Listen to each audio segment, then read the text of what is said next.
ನಿಮ್ಗೆ DJ ಕೇಳಿಸಿದ್ರೆ ban ಆಗ್ತದೆ. ಗಣಪತಿ ಮೆರವಣಿಗೆ ನಿಮ್ಮ ಇದ್ರ ಮುಂದೆ ಹೋಗ್ಬೇಡ ಅಂತ ಹೇಳ್ತೀರಿ. ಹಂಗಾದ್ರೆ ನೀವು 5 ಸಲ ಓದಿರ್ತೀರಲ್ಲಪ್ಪ, ನೀವ್ಯಾಕೆ ನಾವೇ ನೀವು ಶಾಂತಿ ರೀತಿಯಿಂದ ಇರ್ಬೇಕಂದ್ರೆ ನಾವು ಶಾಂತಿ ನಿಂತಿರ್ತೀವಿ. ನಾನು ಕುಂಕುಮ ಹಚ್ಚಬಾರ್ದು ಕಲ್ತಿರೋ ಬಂದು ಅಂದ್ರೆ ಜಾತ್ಯಾತೀತ ಅವ್ರದಾದ್ರೆ ಬೇಕಾದ್ರೆ ಟೊಪ್ಪಿ ಹಾಕೊಂಡು ಅಡ್ಡಾಡ್ತಾರೆ. ನಮ್ಮದಾದ್ರೆ ಅವ್ರಿಗೆ ಒಂದು ರೀತಿ ಕಸಿವಿಸಿ. ಸಾಹೇಬ್ ಅಂಬೇಡ್ಕರ್ ಅವರ ತಂದೆ ಹೆಸರು ರಾಮ್ಜಿ, ನನ್ನ ತಂದೆ ಹೆಸರು ರಾಮನಗೌಡ, ನನ್ನ ಮಗನ ಹೆಸರು ರಾಮನಗೌಡ. ರಾಮನಿಗೆ ಯಾವುದೇ ಜಾತಿ ಮತ ಪಂಥಕ್ಕಿಂತ ಶ್ರೇಷ್ಠವಾದಂತಹ ಸ್ಥಾನವನ್ನು ನಮ್ಮ ಭಾರತದಲ್ಲಿ ಅಯೋಧ್ಯಾಪತಿ ಶ್ರೀರಾಮಚಂದ್ರನಿಗೆ ಕೊಟ್ಟಿದ್ದಾರೆ. ಇವತ್ತು ಭಗವಾನ್ ಮಹಾವೀರರ ಜನ್ಮ ದಿವಸ. ಭಗವಾನ್ ಮಹಾವೀರರು ಸಹ ಒಬ್ಬ ಕ್ಷತ್ರಿಯರು. ಅವರು ಜೀವನದಲ್ಲಿ ಕೊನೆಯದು ಏನು ಈ ಅಹಿಂಸಾ ಪರಮೋ ಧರ್ಮ ಅನ್ನುವಂಥ ಶ್ರೇಷ್ಠ ಸಂತರಾಗಿ ಜೈನ ಧರ್ಮವನ್ನು ಈ ದೇಶದಲ್ಲಿ ಅಷ್ಟೇ ಅಲ್ಲ ಜಗತ್ತಿನಲ್ಲಿ ಜೈನ ಧರ್ಮದ ನಮ್ಮ ಸ್ಥಾಪಕರಿದ್ದಾರೆ ಭಗವಾನ್ ಮಹಾವೀರರಲ್ಲೂ ಸಹ ಇವತ್ತು ಹುಟ್ಟುಹಬ್ಬದ ಅವರ ಜನ್ಮ ಜಯಂತಿಯ ಶುಭಾಶಯಗಳನ್ನು ತಮಗೆಲ್ಲರಿಗೂ ನಾನು ಸಲ್ಲಿಸಲಿಕ್ಕೆ ಬಯಸ್ತಾ ಇದ್ದೇನೆ. ಬಂಧುಗಳೇ, ಎಷ್ಟೋ ಜನ ರಾಜ ಅಶೋಕನಿಂದ ಹಿಡಿದು ಚಂದ್ರಗುಪ್ತ ಮೌರ್ಯ ಚಾಣಕ್ಯನವರೆಗೆ ಅವರೆಲ್ಲರೂ ಶ್ರವಣ ಬೆಳಗೊಳಕ್ಕೆ ಬಂದು ಮಹಾಪರಿನಿರ್ವಾಣ ಅಂತೇಳಿ ಅಲ್ಲಿ ಅವರ ಕೊನೆಯ ಜೀವನವನ್ನು ಕಳೆದಂಥದ್ದು ಈ ಗೊಮ್ಮಟೇಶ್ವರ ಏನಿದೆ, ನಮ್ಮ ಭಗವಾನ್ ಗೊಮ್ಮಟೇಶ್ವರರ ತೀರ್ಥಕ್ಷೇತ್ರ ಏನಿದೆ, ಅಲ್ಲಿ ಚಂದ್ರಗುಪ್ತ ಮೌರ್ಯ ಅಂದರೆ ಭಾರತದ ದೊಡ್ಡ ಚಕ್ರವರ್ತಿ. ಅಂಥ ಚಕ್ರವರ್ತಿ ಸಹ ಕೊನೆಯ ದಿವಸಗಳಲ್ಲಿ ಜೈನ ಧರ್ಮವನ್ನು ಸ್ವೀಕಾರ ಮಾಡಿ ಅವರ ಗುರುಗಳಾದಂಥ ಆಚಾರ್ಯ ಚಾಣಕ್ಯ ಜೈನ ಧರ್ಮವನ್ನು ಸ್ವೀಕಾರ ಮಾಡಿ ಗೊಮ್ಮಟೇಶ್ವರನ ಸನ್ನಿಧಾನದಲ್ಲಿ ತಮ್ಮ ಪ್ರಾಣವನ್ನು ಮಹಾಪರಿನಿರ್ವಾಣ ಏನು ಕರೀತಾರೆ ಅವರೊಳಗೆ ಕೊಟ್ಟಂಥ ಜನ್ಮಭೂಮಿಯು ಕರ್ನಾಟಕ. ಬಾಬಾ ಸಾಹೇಬ್ ಅಂಬೇಡ್ಕರ್ ಅವ್ರ ಮಾತು ಹೇಳ್ತಾರೆ, ಸಂವಿಧಾನವನ್ನು ಲೋಕಸಭೆಯಲ್ಲಿ ಸಮರ್ಪಣೆ ಮಾಡಿದ ಮೇಲೆ ಒಂದು ಆಕಾಶವಾಣಿಗೆ ಒಂದು ಸಂದೇಶ ಕೊಡ್ತಾರೆ. ಭಾರತದಲ್ಲಿ ಅರ್ಹತೆ, ಯೋಗ್ಯತೆ, ಸಾಮರ್ಥ್ಯಕ್ಕೆ ಎಂದೂ ಕೊರತೆ ಇಲ್ಲ. ರಾಮಾಯಣವನ್ನು ಬರೆದವರು ಮಹರ್ಷಿ ವಾಲ್ಮೀಕಿ ಅವರು, ವಾಲ್ಮೀಕಿ ಜನಾಂಗದವರು. ಮಹಾಭಾರತವನ್ನು ಬರೆದವರು ವೇದವ್ಯಾಸರು, ಅವರು ಗಂಗಾ ಮತಸ್ಥ. ಹಿಂದೂಗಳು ನಮ್ಮಲ್ಲಿ ಭೇದ ಅಸ್ಪೃಶ್ಯತೆಯನ್ನು ವ್ಯವಸ್ಥಿತವಾಗಿ, ಹಿಂದೂ ಧರ್ಮ ಅಂದರೆ ಅಸ್ಪೃಶ್ಯತೆ, ಹಿಂದೂ ಧರ್ಮ ಅಂದರೆ ಸಾವಿರಾರು ವರ್ಷಗಳಿಂದ ಒಬ್ಬ IAS ಅಧಿಕಾರಿಗಳು ಸಿಕ್ಕಿದ್ರು ಅಂತ 2 ವರ್ಷದಿಂದ ನನಗೆ. ಅವ್ರು ಹೇಳ್ತಾ ಇದ್ರು, ಅಸ್ಪೃಶ್ಯತೆ ಇತ್ತಂದರೆ ಉಡುಪಿ ಶ್ರೀಕೃಷ್ಣ ಸಂತ ಕನಕದಾಸನ ಭಕ್ತಿಗೆ ಮೆಚ್ಚಿ ಹೊಳ್ಳಿ ನಿಂತಿರ್ತಾನೆ. ಅಂದರೆ ದೇವರಿಗೆ ಜಾತಿ ಇಲ್ಲ, ಮಾಡಿದಂಥವ್ರು ಜಾತಿ ನಾವು. ಅದರ ಪರಿಣಾಮವಾಗಿ ಬಂಧುಗಳೇ, ಇವತ್ತು ಹಿಂದೂಗಳ ಪರವಾಗಿ ಮಾತನಾಡುವಂಥವ್ರು ಜನರಿಗೆ ಬೇಕಾಗಿದೆ. ನಮ್ಮ RS ಪಾಟೀಲ್ ಹೇಳೋದಲ್ಲ, ಈ ನಾಟಕ ಕಂಪನಿ ಮಾಡೋರನ್ನ ಜನ ಭಾಷಣ ಕೇಳಕ್ಕೆ ಯಾರೂ ಬರೋದಿಲ್ಲ. ಇಷ್ಟು ಜನ ಸೇರ್ತಾರಂದ್ರೆ ಇದೇನು ನಾವೇನು ಅಲ್ಲಿ ಟೆಂಪೋ ಮಾಡಿಲ್ಲ, ಜೀಪ್ ಕೊಟ್ಟಿಲ್ಲ, ಡಾಬಾದ ಊಟದ ವ್ಯವಸ್ಥೆ ಮಾಡಿಲ್ಲ. ನೀವೆಲ್ಲ ಎದಕ್ಕೆ ಬಂದಿರಂದ್ರೆ ಅದು ಬಸನಗೌಡ ಪಾಟೀಲ್ ಸಲುವಾಗಿ ಅಲ್ಲ, ಸನಾತನ ಧರ್ಮ ಉಳಿಬೇಕು ಅನ್ನೋಂಥ ಕಾರಣದಿಂದ ಇವತ್ತು ಎಲ್ಲ ಬಂದಿರಿ. ಯಾರೇನೇ ಹೇಳಿ, ಸನಾತನ ಧರ್ಮ ಭಾರತದಲ್ಲಿ ಜಾಗೃತಿ ಆಗ್ತಾ ಇದೆ. ಜನರಿಗೆ ಸನಾತನ ಧರ್ಮ ಏನು ಅನ್ನೋದು ಗೊತ್ತಾಗ್ತಾ ಇದೆ. ಇವಾಗ ಸನಾತನ ಧರ್ಮ ಉಳಿಬೇಕಾದ್ರೆ ಇಲ್ಲಿ ಯುವಕರು ಅವರೆಲ್ಲರಿಗೂ ಈಗ ನಾವು ಸತ್ಕಾರ ಮಾಡಿದ್ವಿ ನೋಡ್ರಿಗೆ. ನಾನು ಬಂದು ಭಾಷಣ ಹೊಡಿತೀವಿ, ಹೋಗಿಬಿಡ್ತೀವಿ. ಇಲ್ಲಿ ಸ್ಟೇಜ್ ಹೇಳೋದು ಖರ್ಚು ಎಟ್ರು ಬರ್ತದೆ ಗುರ್ತತಾನೆ ಯಾರಿಗಾರೆ. ಪಾಪ ನೀವು ಎಲ್ಲರೂ ಕಾಂಟ್ರಿಬ್ಯೂಷನ್ ಮಾಡಿರ್ತೀರಿ, ಅವರು ಇಟ್ಟು ಕೈಲಿ ಹಾಕಿರ್ತಾರೆ. ಒಳಗೊಮ್ಮೊಮ್ಮೆ ಮೈ ಮ್ಯಾಗ ಬೀಳ್ತದೆ. ಇಷ್ಟೆಲ್ಲ ಇದ್ದೂ ಇವತ್ತೇನು ಇಡೀ ರಾಜ್ಯದಾಗ ನೋಡಿ, ನಾ ಎಲ್ಲೆಲ್ಲಿ ಹೋಗ್ತೇನೆ, ಮದ್ದೂರ್ಗೆ ಹೋಗಿದ್ದೆ ಮೊನ್ನೆ, ಹಿಂದೆ ಗಣಪತಿ ಕಲ್ಲು ಹೋಗಿದ್ರಲ್ಲಿ, ಸುಮ್ಮ ಹೋಗೋ ಗಣಪತಿ ಮ್ಯಾಗ ಕಲ್ಲು ಬ್ಯಾನೆ ಹಾಕ್ಲಕ್ಕದ ಮಕ್ಕಳಿಗೆ. ಅದೇ ಹೇಳಿದ ನಾನು ವಿಧಾನಸಭೆ ಒಳಗ, ನಿಮ್ಗೆ ಡಿ ಜೆ ಕೇಳಿಸಿದ್ರೆ ಬ್ಯಾನೆ ಆಗ್ತದೆ, ಗಣಪತಿ ಮೆರವಣಿಗೆ ನಿಮ್ಮ ಇದ್ರ ಮುಂದೆ ಹೋಗ್ಬೇಡ ಅಂತ ಹೇಳ್ತೀರಿ. ಹಂಗಾದ್ರೆ ನೀವು 5 ಸಲ ಓದಿರ್ತೀರಿ ಅಲ್ಪ, ನೀವ್ಯಾಕೆ ನಾವೇ ಕೇಳಿಸ್ಬೇಕು? ನೀವು ಶಾಂತ ರೀತಿಯಿಂದ ಇರ್ಬೇಕಂದ್ರೆ ನಾವು ಶಾಂತಿಯಿಂದ ಇರ್ತೀವಿ. ನಾವೇನಾದ್ರು ತೊಂದರೆ ಮಾಡಿದ್ರೆ ನೀವು ತೊಂದರೆ ಮಾಡ್ರಿ, ನಿಮ್ಗೇನಾದ್ರು ತೊಂದರೆ ಆಗಿದೆಯಾ? ನಾವು ನಮ್ಮ ದೇಶದಲ್ಲಿ ನಿಮಗೆಲ್ಲ ಅಣ್ಣತಮ್ಮರಂಗೆ ನೋಡ್ಕೊಂಡಂಥ ಕಾರಣದಿಂದ ನೀವು ಆರಾಮದಿರಿ. ಜಗತ್ನಾಗ ನೀವು ಎಲ್ಲರೂ ಆರಾಮದಿರ ಅಂತ ಹೇಳ್ರಪ್ಪ, ಒಂದು ದೇಶನಾಗ ನೀವು ಆರಾಮದಿರ? ಎಲ್ಲಿ ಜಾಗ ಕೊಟ್ಟಾರಲ್ಲ ಹಮಾರ ದೇಶ ಹೇಳ್ತಾರ. ಆ ಇಂಗ್ಲೆಂಡ್ದಾಗ ನೋಡಿ, ಈಗ ಮೊನ್ನೆ ಯಾವ ಆಸ್ಟ್ರೇಲಿಯಾ ಪ್ರಧಾನಮಂತ್ರಿಯನ್ನು ಹೇಳ್ಬಿಟ್ಟಾರ, ಇರುದಿದ್ರೆ ನಮ್ಮ ಕಾಯ್ದೆದಂಗೆ ಇರ್ರಿ, ಇಲ್ಕಂದ್ರೆ ನೀವು ಎಲ್ಲಿದ್ದೀನಿ ಬಂದಿರಿ ಅಲ್ಲಿಗೆ ಹೋಗ್ರಿ. ಲಂಡನ್ದಾಗ ಒಂದೇ ಸ್ಟ್ರೈಕ್ ಮಾಡಿದ್ರು ಅವ್ರು. ಏನಂದ್ರೆ ಬ್ರಿಟಿಷರೇ ಬ್ರಿಟನ್ ಬಿಟ್ಟು ಹೋಗಿ ನೋಡ್ರಿ, ಯಾರ ಮನ್ಯಾಗ ಅದಾರ ಅವ್ರಿಗೆ ಜಗತ್ತಾಗ ಹೇಳ್ರಪ್ಪ, ಇಂಥ ದೇಶನಾಗ ಇವ್ರು ಶಾಂತಿಯಿಂದ ಎಲ್ಲಿಯೂ ಶಾಂತಿಂದಿಲ್ಲ. ಯಾಕೆ ಹಿಂಗಾಗಿದೆ ಅಂದರೆ, ನಮ್ಮ ಧರ್ಮ ಸನಾತನ ಧರ್ಮ ಏನು ಹೇಳ್ತದೆ, ವಸುದೇವ ಕುಟುಂಬಕಂ, ಎಲ್ಲರೂ ನಮ್ಮವರಪ್ಪ ಅಂತ ಹೇಳ್ತಾರೆ. ಆದ್ರೆ ಅದಕ್ಕೆ ಅವ್ರು ತಯಾರಿಲ್ಲ. ಅವ್ರು ಎಲ್ಲಿ ಹೆಚ್ಚಾಗ್ತಾರಲ್ಲ ಅಲ್ಲಿ ದಾಂಧಲಿ ಚಾಲೋ ಹೋಗುವುದೇ. ಇದು ನಾವೆಲ್ಲ ನಮ್ಮಲ್ಲಿ ಏನು ಮಾಡ್ತಾರೆ, ಜಾತಿ ಜಾತಿ ಜಾತಿ ಹೊಡೆದು. ಇವತ್ತು ಕರ್ನಾಟಕದಲ್ಲಿ ನೋಡಿ, ಮನೆ ಬಜೆಟ್ನಾಗ ಒಂದು ಘೋಷಣೆ ಮಾಡ್ಯಾರ ನಮ್ಮ ಸರ್ಕಾರ. ಏನಪ್ಪ ಅಂದ್ರೆ, ಮುಸ್ಲಿಂ ಹೆಣ್ಮಕ್ಳಿಗೆ ಆತ್ಮರಕ್ಷಣೆಯನ್ನು ಕಲಿಸೋದತ್ತೆ ಅವ್ರ ಹೆಣ್ಮಕ್ಳಿಗೆ. ಅಂದ್ರೆ ಯಾರಿಗೆ ಓಡಿಸ್ಬೇಕತ್ತಾರ ಅವರು? ಯಾರು ಹಿಂದೂಗಳು ಹೆಣ್ಮಕ್ಳು ಎಲ್ಲರೂ ಹೋಗಿ ಜಗಳ ತೆಗೆದಾರ, ಯಾರು ಜೊತೆ ತೆಗ್ಯಾರ? ಅಂದ್ರೆ ಯಾವ ರೀತಿ ಈ ದೇಶದಲ್ಲಿ ಒಂದೇ ವರ್ಗವನ್ನು ತುಷ್ಟೀಕರಣ ಮಾಡುವಂಥ ಪರಿಸ್ಥಿತಿಯನ್ನು ನಿರ್ಮಾಣ ಆಗಿದೆ. ಇವತ್ತು ರಾಮನ ಬಗ್ಗೆನೂ ಹಗುರವಾಗಿ ಮಾತಾಡ್ತಾರೆ. ಕೆಲವೊಂದು ಸ್ವಾಮಿಗಳು ಕೇಳಿರಲ್ಲ ಭಾಷಣ ಅವ್ರದ್ದು, ಅವ್ರು ಹೆಂಗೆ ಮಾತಾಡ್ತಾರ. ಒಬ್ಬ ಅವನೋ ಮಾನ್ಯ ಕೂಡಲ ಸಂಗಮದಾಗ ಹೇಳ್ತಿದ್ದ, ಕುಂಕುಮ ಹೆಚ್ಕೊಂಡು ಬಂದ್ರೆ ಅವ್ನ ಕಪಾಳಿಗೆ ಹೊಡಿರತ್ತೇಳಿ. ಹೊಡಿ ಬಾಬಾ ಮಗ, ನನಗೆ ಯಾರ್ಯಾರು ಅಂದ್ರೆ ಹೊಡೆ ತೋರಿಸು, ನಿಮ್ಮ ಅಪ್ಪಗೆ ಹೊಟ್ಟಿದ್ರ ಅಂತ. ಇದು ಕುಂಕುಮ ವಿಭೂತಿ ಅನ್ನೋದೇನೈತಲ್ಲ, ಇದು ಸಾವಿರಾರು ವರ್ಷಗಳಿಂದ ನಮ್ಮ ಧರ್ಮದಲ್ಲಿ ತಿಲಕ ವಿಭೂತಿ ಅನ್ನೋಂಥದ್ದು ಶ್ರೇಷ್ಠ. ಯಾಕಪ್ಪ ಅಂದರೆ ಅದನ್ನು ಹಚ್ಕೊಳ್ಳೋದ್ರಿಂದ ಮನಃಶಾಂತಿ ಇರ್ತದೆ. ಇನ್ನು ಎದುರಿಗೆ ಕಾಣಿಸೋರಿಗೆ ಬೆಂಕಿ ಬಿದ್ದರೆ ನಾವೇನು ಮಾಡ್ಲಿಕ್ಕಾಗ್ತದೆ? ಕೆಲವು ಮಂದಿ ಕುಂಕುಮ ನೋಡಿದ್ರೆ ಬೆಂಕಿ ಹ್ಯಾಪ್ ಬೀಳ್ತದೆ.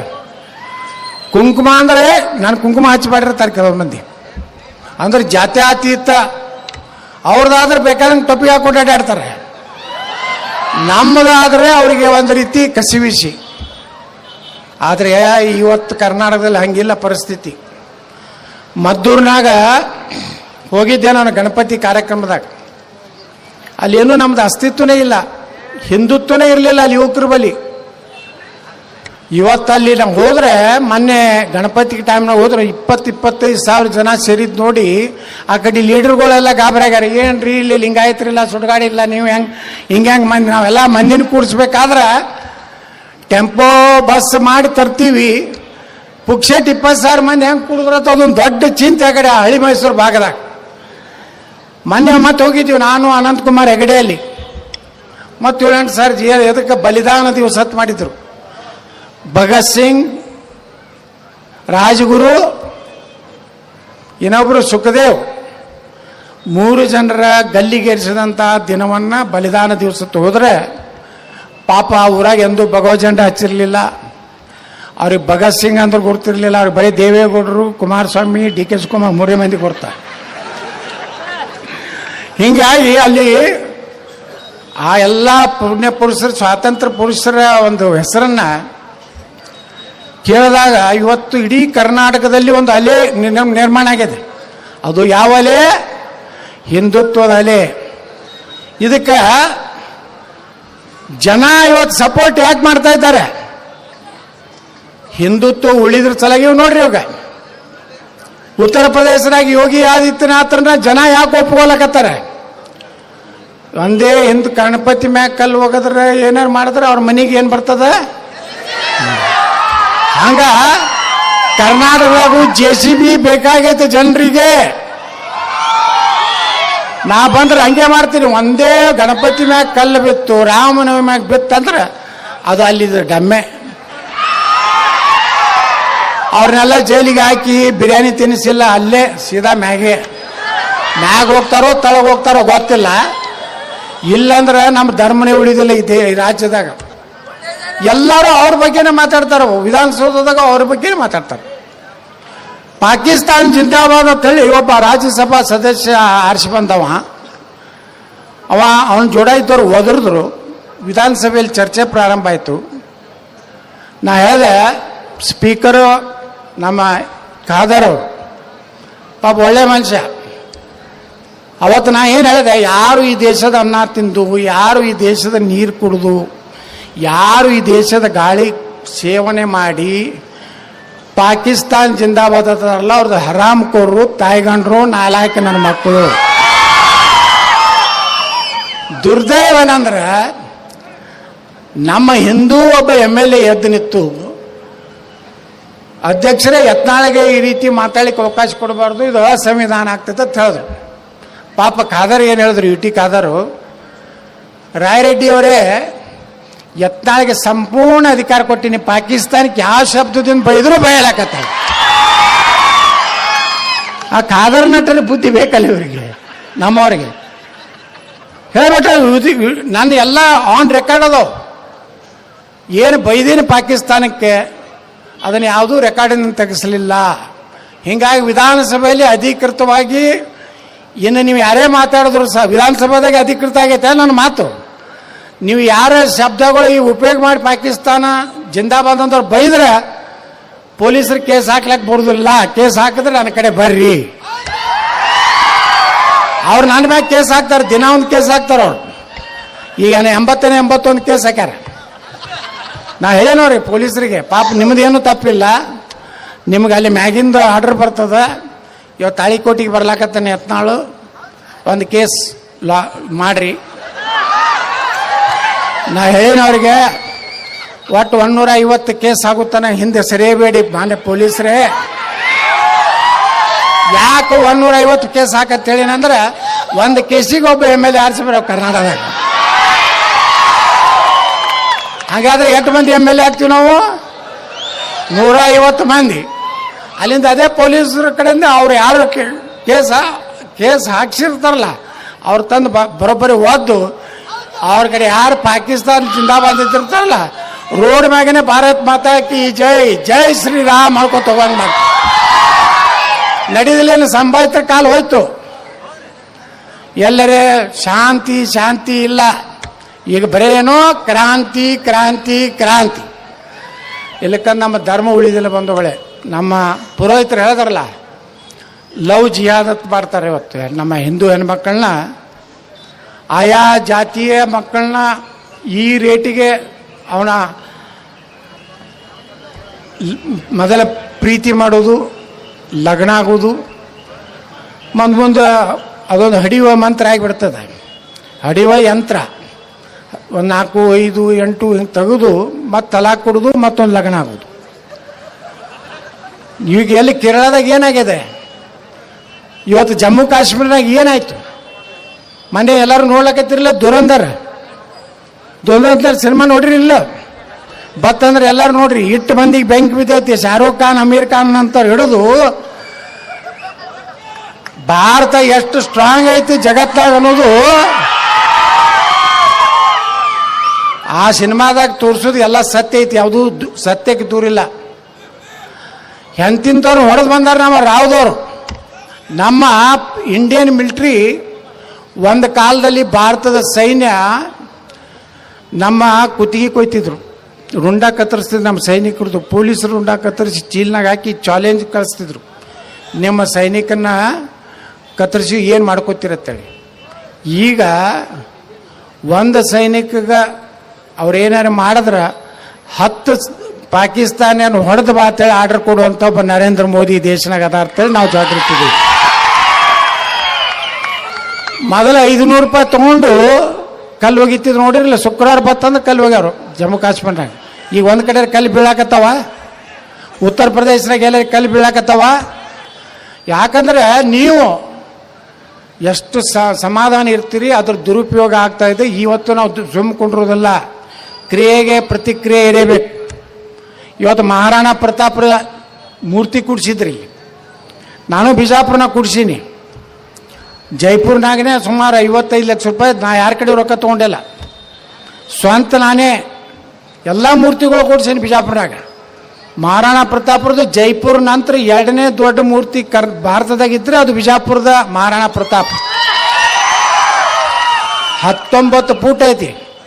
ಇವತ್ತು DC ಆಫೀಸು ಅಲ್ಲಿ ಆಗ್ಲಕತ್ತದೆ, ZP ಆಫೀಸು ಅಲ್ಲೇ ಐತಿ. ಮಹಾರಾಣಾ ಪ್ರತಾಪರ ಬಗ್ಗೆ ನಮ್ಮ ಗುರುಗಳು ಹೇಳಿದ್ರು,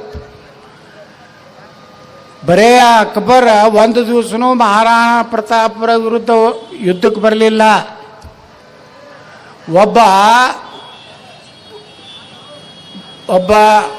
ಒಬ್ಬ ಸೈನ್ಯ ಅಧಿಕಾರಿನ ಕೊಟ್ಟು ಕಳಿಸ್ತಾನೆ ಯುದ್ಧಕ್ಕೆ. ಮಹಾರಾಣಾ ಪ್ರತಾಪರ ಎಷ್ಟು ವಜನ್ ಇದ್ರು ಅಂದ್ರೆ 105 ಕಿಲೋ ಇದ್ರು. ಅವ್ರ ಕೈಯಾಗಿನ ಎಲ್ಲ ಅಸ್ತ್ರಗಳು ಹಿಡಿದ್ರೆ 70 ಕಿಲೋದು ಚೇತಕತೆ ಕುದುರೆ ಮ್ಯಾಗ ಕೂತು ಅವನ ಸೈನ್ಯಪತಿ ಏನು ಕಳಿತಾರ ಸೇನಾಪತಿಗೆ ಹೊಡೆದ್ರೆ, ಇಂತಲ್ಲಿ ಹೊಡೆದ್ರೆ ಇದು ಅರ್ಧ ಕುದುರೆ ಅರ್ಧ ಈ ಕಡೆ ಹೋಗಿತ್ತು, ಅರ್ಧ ಈ ಕಡೆ ಹೋಗಿತ್ತು. ಇದನ್ನು ಕೇಳಿ ಅಕ್ಬರ್ ಒಂದಕ್ಕೆ ಮಾಡ್ಕೊಂಡಿದ್ದ. ಇದನ್ನ ಯಾರು ಹೇಳ್ಯಾರ ನಮಗೇನು ಹೇಳ್ಯಾರ? ಬಾಬರ್ ನಮಗೆ ಏನಾಗ ನಮ್ಮ ಇತಿಹಾಸನಾಗ ನಮಗೆ ಈ ಮೊಘಲ್ ಸಂತತಿದು ಎಲ್ಲ ಹೆಸರು ಗುರ್ತದವ. ಹುಮಾಯೂನ್, ಬಾಬರ್, ಅಲ್ಲಿಂದ ಯಾರು ಅಕ್ಬರ, ಅವ ತಾಜ್ ಮಹಲ್ ಕಟ್ಟದ, ಅವ ಕಟ್ಟಿಲ್ಲ, ಅವ ಜಹಾಂಗೀರ್, ಅವೆಲ್ಲ ಹೆಸರು ನೆನಪದ ಇಲ್ಲ ನಮಗೆ. ಯಾರ್ಯಾರು ಮಹಾರಾಣಾ ಪ್ರತಾಪನ ತಂದೆ ಹೆಸರು ಗುರ್ತೈತನು? ಶಿವಾಜಿ ಮಹಾರಾಜ ಸಾವ್ರಾಜ ತನ ಅಷ್ಟೇ ನಮ್ಗೆ ಗುರ್ತದ, ಅದ್ರ ಇತಿಹಾಸ ನಮ್ಗೆ ಗುರ್ತಿಲ್ಲ. ನಮಗೆ ಕಲಿಸಿದ ಬರೀ ಟಿಪ್ಪು ಸುಲ್ತಾನ, ಘನವಂತನಾದ ಅಕ್ಬರ, ಔರಂಗಜೇಬ ಹರಾಮ್ಕೋರ, ಔರಂಗಜೇಬ, ಟಿಪ್ಪು ಸುಲ್ತಾನ್ ಲಕ್ಷಾಂತರ ಹಿಂದೂಗಳನ್ನು ಕೊಡಗಿನಲ್ಲಿ ಕೊಲೆ ಮಾಡಿ ಸುಮಾರು 3,500 ದೇವಸ್ಥಾನಗಳ ನಿರ್ಮಾಣ ಮಾಡಿದ್ರು. ಇದೇ ರಾಮ ಮಂದಿರ ಏನು ಬಾಬರಿ ಒಂದೇನು ಇದು ಮಾಡಿದ್ರಲ್ಲ, ಅವತ್ತಿನಿಂದ 500 ವರ್ಷ ಅಯೋಧ್ಯ ರಾಮ ಮಂದಿರ ನಿರ್ಮಾಣ ಆಗ್ಬೇಕಾದ್ರೆ 500 ವರ್ಷ ತಗೋತು. ಎಷ್ಟು ಜನ ಅದ್ರೊಳಗೆ ಪ್ರಾಣ ಕಳ್ಕೊಂಡಾರ ಗೊತ್ತಾ? ನಾನು ಹೋಗಿದ್ದೆ ಅಯೋಧ್ಯಕ್ಕೆ. ಡಿಸೆಂಬರ್ 6ಕ್ಕೆ ನಾ ಅಲ್ಲೇ ಇದ್ದೆ ರೀ. ಇನ್ನೂ ಸಣ್ಣವಿದ್ದೇನ, ಏನು MLA ಅದೇನೂ ಆಗಿದ್ದಿಲ್ಲ. ಅವತ್ತು ಮುಂಜಾನೆ 6ಕ್ಕೆ ಮ್ಯಾಗೆ ಹತ್ತಿದ್ರು. ಪೂರ್ತಿ ಕಲ್ಯಾಣ ಸಿಂಗ್ರು ಇದ್ದರು ಮುಖ್ಯಮಂತ್ರಿ. ರಾತ್ರಿ 10ಕ್ಕೆ ಪೂರ್ತಿ ಸ್ವಚ್ಛ ಆಗಿಬಿಡ್ತದು. ಅಲ್ಲಿ ಇಂತಲೇ ಇತ್ತಂತೇಳಿ ರಾತ್ರಿಯೇ ರಾಮನ ಮೂರ್ತಿ ಕೂಡಿಸುವಂಥ ಕೆಲಸ ಮಾಡಬೇಕಾದ್ರೆ ಲಕ್ಷಾಂತರ ಕಾರ್ಯ ಸೇವಕರು ತಮ್ಮ ಪ್ರಾಣ ಕಳ್ಕೊಂಡ್ರಂತೇಳಿ ಇವತ್ತು ಅಯೋಧ್ಯ ರಾಮ ಮಂದಿರ ನಿರ್ಮಾಣ ಆಯಿತು. ಇವತ್ತು ರಾಮ ಮಂದಿರ ಸ್ಫೋಟ ಮಾಡಬೇಕಂತ ಇನ್ನೂ ಕುತಂತ್ರ ಈ ಜಗತ್ತಿನಾಗ ನಡೆದಿದೆ. ಆದರೆ ಇನ್ನು ಮುಂದೆ ರಾಮ ಮಂದಿರಕ್ಕೆ ಕೈ ಹಚ್ಚುವಂಥ ತಾಕತ್ತು ಜಗತ್ತಿನ ಯಾವ ಶಕ್ತಿಯಲ್ಲಿ ಇಲ್ಲ ಅನ್ನುವಂಥದ್ದು ಭಾಳ ನಾವು ತಿಳ್ಕೋಬೇಕು. ಬಂಧುಗಳೇ, ನಾವೆಲ್ಲ ಒಂದಾಗಬೇಕು. ಹಿಂದೂಗಳು ಒಂದಾಗದೇ ಇದ್ದರೆ ಕೆಲವೊಂದು ಸ್ವಾಮಿಗಳು ಹಾದಿ ಬಿಟ್ಟಾರೆ. ಈಗ ಅವರು ತಮ್ಮ ಧರ್ಮವನ್ನು ಟೀಕಾ ಮಾಡಿದ್ರೆ ಅಲ್ಲಿ ಯಾವನೋ ಒಬ್ಬ ಅದನ್ನು ಹೇಳ್ತಾನೋ, ಆಕಳದಿಂದ ತಯಾರು ಮಾಡಿದಂಥ ವಿಭೂತಿನೇ ಯಾಕೆ ಹಚ್ಕೋಬೇಕು ಅಂತ ಕೇಳಿದೆ. ನಾ ಹೇಳ್ದ, ನಿನಗೆ ಆಕಳದಿಂದ ಅಲರ್ಜಿ ಇತ್ತಂದ್ರೆ ಹಂದಿದ ಯಾಕೆ ಹಚ್ಕೊಂಡ್ರು ನಡೀತಿದ್ರೆ ಉತ್ತರ ಕೊಡಬೇಕು. ಇಲ್ಕಂದ್ರೆ ಇವ್ರು ಬಾಯಿಗೆ ಬಂದಾಗ ಮಾತಾಡ್ತಾರೆ. ಇನ್ನೊಬ್ಬ ಹೇಳ್ತಾನೆ, ಬಸವಣ್ಣ ಲಿಂಗಾಯತ ಧರ್ಮ ಇಸ್ಲಾಂ ಒಂದೇ ಅತ್ತು. ಯಾಕಂದ್ರೆ ಲಿಂಗಾಯತರೊಳಗೂ ಮಣ್ಣು ಮಾಡ್ತಾರೆ, ಸತ್ತಾಗ ಅವರು ಮಣ್ಣು ಮಾಡ್ತಾರೆ. ಬಸವಣ್ಣ 2 ಲಗ್ನ ಆಗಿದ್ದ, ಪೈಗಂಬರ್ 4 ಲಗ್ನ ಆಗಿದ್ದು, ಏನು ಫರಕ್ ಐತೆ? ಅದಕ್ಕೆ 2 ಸಮಾನತೆ. ನಾ ಹೇಳಿದೆ, ನೀವು ಇದ್ರಾಗ ಯಾಕಿದ್ರಿ ನಮ್ಮ ಧರ್ಮದಾಗ ಹೋಗ್ರಿ ಅನ್ನೋ ಅದ್ರಾಗ ಒಂದು ಹಸಿರ ಅಂಗಿ ಹಾಕೊಂಡು ಅಡ್ಡಾಡ್ರಿ, ನಿಮ್ಗೆ ಎಷ್ಟು ಗೌರವ ಶಕ್ತಿ ತರೋದು. ಇದು ನಾವು ನೇರವಾಗಿ ಮಾತಾಡದಿದ್ರೆ ಇವತ್ತು ಎಲ್ಲ ಬಾಯಿ ಬಂದಾಗ್ಯಾವ. ಎಲ್ಲ ಮೊದಲೇಟು ಹಾರಾಡ್ತಿದ್ರು ನೋಡಿರಿಲ್ಲ, ಈಗ ಎಲ್ಲರೂ ಮಾತಾಡ್ತಾರ ಅವ್ರು ಸ್ವಾಮಿಗಳು. ನಾನು ವಿರುದ್ಧ ಮಾತಾಡಬೇಕು, ಹತ್ನಾಳು ಹೇಳ್ದಕ್ಕೆ ಖಂಡನೆ. ಮೊದಲು ಜಿಗಿದಾಡ್ತಿದ್ರು. ಬಸವಣ್ಣವ್ರನ್ನ ಎಲ್ಲರೂ ಬೈದಾರ. ಬಸವಣ್ಣವ್ರು ಹಿಂದೂ ಧರ್ಮಕ್ಕೆ ಎಲ್ಲರೂ ಬೈದಾರ. ಸನಾತನ ಧರ್ಮದ ಬಗ್ಗೆ ಎಲ್ಲರೇ ಬಸವಣ್ಣನ ಮೂಢನಂಬಿಕೆಗಳ ಬಗ್ಗೆ ಅವರು ಮೂಢನಂಬಿಕೆಗಳ ಬಗ್ಗೆ ಬಸವಣ್ಣವರು ಕ್ರಾಂತಿ ಮಾಡ್ಯಾರ. ಆದರೆ ಇವತ್ತು ಬಸವಣ್ಣವ್ರನ್ನ ನಕ್ಸಲೈಟ್ ಟೈಪು ಅವ್ರು ಕಮ್ಯುನಿಸ್ಟ್ ಮಾಡ್ಲಿಕ್ಕೆ ಹೊಂಟಂಥ ಒಂದು ವರ್ಗ ಐತಿ. ಅವರು ತಗೊಂಡು ಒಬ್ಬ ಏನೋ ಪ್ರಿನ್ಸಿಪಾಲ್ ಏನೋ ಪ್ರೊಫೆಸರ್ ಅದಾನೋ ಮನೆಯಲ್ಲಿ ಹೇಳ್ತಾನೆ, ನಾವು ಕುಂಕುಮ ಹಚ್ಕೊಂಡ್ರೆ ಹೊಡೀರಿ ಅವ್ನು ಕಪಾಳಿಗೆ ಬಿಟ್ರಿ ಅಂದರೆ ಎಲ್ಲಿಗೆ ಧರ್ಮದ ವಿರುದ್ಧಕ್ಕೆ ಅಪಪ್ರಚಾರ ಈ ದೇಶದಲ್ಲಿ ನಡೆದಿದೆ. ಇದಕ್ಕೆ ಒಂದೇ ಒಂದು ಉತ್ತರ ಅಂದರೆ ಇವತ್ತು ತಾಳಿಕೋಟೆಯಲ್ಲಿ ಇವತ್ತೇನು ನೀವು ಸಾವಿರಾರು ಸಂಖ್ಯೆಯಲ್ಲಿ ಸುಮಾರು ಒಂದು 15ರಿಂದ 20 ಸಾವಿರ ಜನ ಸೇರಿ ಶಿವಾಜಿ ಮಹಾರಾಜರ ಸರ್ಕಲ್ ತನಕ ಜನ ಕೂಡ್ಯಾರ. ಯಾಕಂದ್ರೆ ಧರ್ಮ ರಕ್ಷಣೆಗಾಗಿ ನೀವು ಒಂದಾಗಿರಿ. 2028ಕ್ಕೆ ತಯಾರಾಗ್ರಿ. ಕರ್ನಾಟಕದಾಗ ಒಂದು ಸನಾತನ ಧರ್ಮ ರಕ್ಷಣೆ ಮಾಡೋವಂಥವನ್ನೇ ಆಗ್ಬೇಕು. ಮನಿ ತುಂಬ್ಕೊಂತ ಮುಖ್ಯಮಂತ್ರಿ ಬೇಕಾಗಿಲ್ಲ ನಮಗೆ. ಅದು ಆದ್ರೆ ಮಾತ್ರ ನಮ್ಮ ಕರ್ನಾಟಕದಲ್ಲಿ ಧರ್ಮ ಉಳಿತದೆ. ಇವತ್ತು ಇಲ್ಲಿ ವೇದಿಕೆ ಮೇಲೆ ಅನೇಕ ಪೂಜ್ಯರು ಬಂದಾರ. ಕಾಸಗೇತೇಶ್ವರ ಮಹಾಸ್ವಾಮಿಗಳು ಹಿಂದಿದ್ದಾಗ ನಾ MP ಇದ್ದೆ. ಆವಾಗ DY ಉಪ್ಪಾರ್ ಅವರು ಒಂದು ಕಾರ್ಯಕ್ರಮ ಮಾಡಿದ್ರು, ಗುರು ಕಾಣಿಕೆ ಅಂತೇಳಿ ಒಂದು ಕಾರ್ಯಕ್ರಮ ಮಾಡಿದ್ರು. ನಾನು ಬಂದಿದ್ದೆ. ಆ DY ಉಪ್ಪಾರ್ ಅವರು ಪಾಪ ಅವತ್ತು ಕಣ್ಣೀರು ಆನಂದ ಬಾಷ್ಪದಿಂದ ಭಾಷಣ ಮಾಡಿದ್ರು. ಏನು ಹೇಳಿದ್ರಂದ್ರೆ, ನಾ ಇಟ್ಟು ದೊಡ್ಡ ಕಾಂಟ್ರಾಕ್ಟರ್ಗೆ 2 ಹೆಲಿಕಾಪ್ಟರ್ ಇದ್ದರಪ್ಪ ಅವರು. ಈಗ ನಾ ಇಟ್ಟು ದೊಡ್ಡ ಮನುಷ್ಯ ಆಗಿನಿ, ಇಟ್ಟು ದೊಡ್ಡವ ಆಗಿನಿ. ಅದಕ್ಕೇನೋ ಅವಾಗಿನ ಕಾಲಕ್ಕೆ 1 ಕೋಟಿ ರೂಪಾಯಿನೋ ಅವರು ಇದು ಕೊಟ್ಟರು. ಅದಕ್ಕೆ ಅವ್ರು ಏನು ಹೇಳಿದ್ರು, DY ಉಪ್ಪಾರ್ ಇವತ್ತು ನಾನು ನೆನಪೈತಿ. ಯಾಕಂದ್ರೆ ಸಣ್ಣ ಗುರುಗಳು ಬಂದಾರಂತ ಮ್ಯಾಗ ನನಗೆ ಅವ್ರದ್ದು ನಾನು ಸೋಷಿಯಲ್ ಮೀಡಿಯಾದಲ್ಲಿ ಅವರ ವಿಚಾರಗಳಿಗೆ ಕೇಳ್ತಿರ್ತೀನಿ. ಅವರು ನನಗೆ ಅನಿಸ್ತದೆ ಬಿಜಾಪುರ ಜಿಲ್ಲಾದಾಗ 2ನೇ ಸಿದ್ದೇಶ್ವರ ಸ್ವಾಮಿಗಳು ಆಗ್ತಾರಂತ. ಅಷ್ಟು ಅವ್ರ ವಯಸ್ಸು ನೋಡಿದ್ರೆ, ಅವರ ವಿಚಾರಗಳು ಅವ್ರು ಮಾತಾಡೋದು ನೋಡಿದ್ರೆ ನನಗೆ ಅನ್ನಿಸ್ತದೆ ನನ್ನ ತಲೆಯಾಗ, ಎಲ್ಲಪ್ಪ ಇವರೊಬ್ಬರು ನಮ್ಮ ಸಿದ್ದೇಶ್ವರ ಅಪ್ಪಾರದ ಕೊರತೆಯನ್ನು ಬಿಜಾಪುರ ಜಿಲ್ಲೆಯಲ್ಲಿ. ಯಾಕಂದ್ರೆ ನಾನು ಸಿದ್ದೇಶ್ವರ ಸ್ವಾಮಿಗಳ ಪರಂ ಭಕ್ತ. ನಾನು ಅವ್ರು ಹೇಳ್ತಿದ್ರು, ನನ್ನ ಬಗ್ಗೆ ಕಂಪ್ಲೇಂಟ್ ಮಾಡ್ತಿದ್ರು ಕೆಲವು ಮಂದಿ ಸಿದ್ದೇಶ್ವರಪ್ಪರ ಬಳಿ ಹೋಗಿ, ಸ್ವಲ್ಪ ಗೌಡ್ರಿಗೆ ಹೇಳ್ರಿ ನಿಮ್ಮ ಭಕ್ತದನ ಸ್ಟೇಟ್ ಮಾತಾಡಬೇಡ ಅಂತ ಹೇಳ್ರಿ, ಮಂದಿ ಸುಮಾರು ಅದಾರತ್ತೆ. ಅವಾಗ ಏನು ಹತ್ತಿದ್ರು ಗುರ್ತದಲ್ಲಿ ಸಿದ್ದೇಶ್ವರಪ್ಪರು, ಇಲ್ಲ ಒಬ್ರು ಹಂಗೆ ಮಾತಾಡೋರು ಒಬ್ರು ಬೇಕು.